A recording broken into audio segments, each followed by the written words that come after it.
Apesar de gripado e com essa espinha no meio da testa, vou passar as minhas impressões a respeito das mudanças apresentadas pelo INEP para a prova do Enem de 2013. Algumas mudanças muito pequenas que não vão alterar tanto a sua vida, mas é importante que nós nos posicionemos, porque isso inclusive pode ser assunto para boas discussões.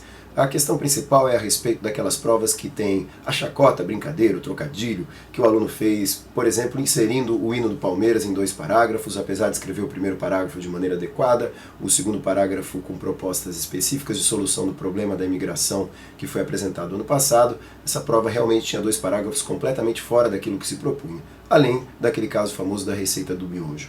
Nesses casos específicos, então, o Enem se posiciona dizendo que a partir de agora será intolerante em relação a essas brincadeiras.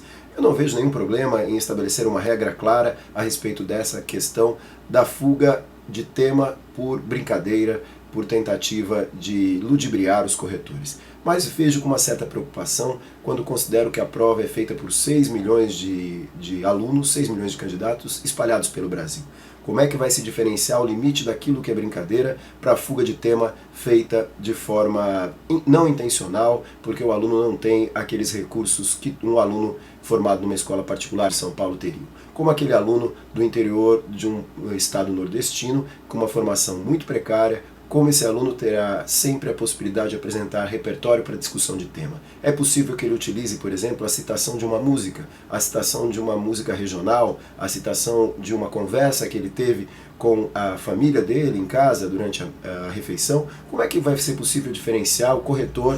Lembre-se que são milhares de corretores espalhados pelo Brasil com uma supervisão muito precária porque é feita de forma online. Como nós faremos para estabelecer para esse corretor o limite entre essa chacota e essa brincadeira e a fuga de tema por falta de repertório? Fica muito difícil. Me parecia muito mais clara a posição do INEP anterior, que estabelecia que fuga de tema era fuga de tema. Fosse uma fuga de tema estabelecida por uma brincadeira ou uma fuga de tema estabelecida, ocorrida por falta de repertório. Não há como estabelecer uma objetividade nesse limite. Acaba aqui a brincadeira e começa aqui a fuga de tema não intencional.